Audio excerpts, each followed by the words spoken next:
Hello everyone, I'm Sai Chaitanya. Welcome back to my channel SciTech. In today's video, I'll try to do the Face ID scanning speed test in this Poco F3 and the Redmi K40 device as well. As you can see, friends, so previously I did a video on the fingerprint scanning as well, but this is a time to test how good is the Face ID scanning in this Poco F3, and which is also called as the Redmi K40 smartphone.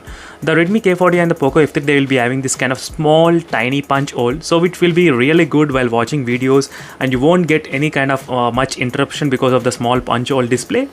And next, let me try to show you how is the Face ID scanning and all the details. And in case if you're watching first time this channel, if you're not subscribed, make sure to subscribe to my channel, friends, and also do check the playlist of this Poco F3. You can find all the amazing videos which are uploaded on this smartphone.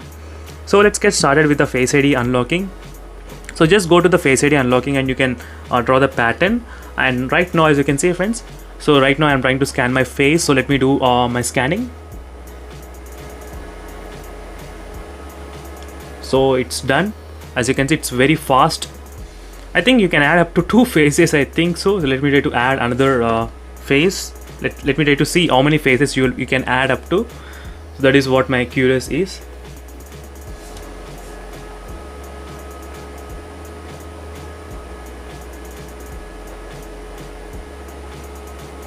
As you can see, friends, I think only you can add up to 2 faces in this phone, so without any problem, and unlock using the Face ID.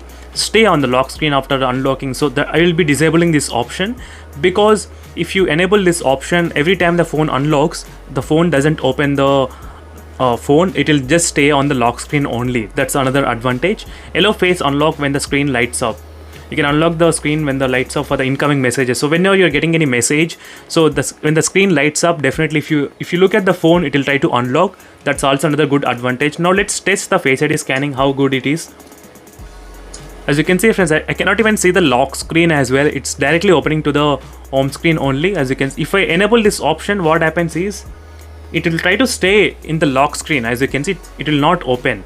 So that's another disadvantage. So usually you need to disable this option. So don't turn on this option every time when you're using the Face ID scanning.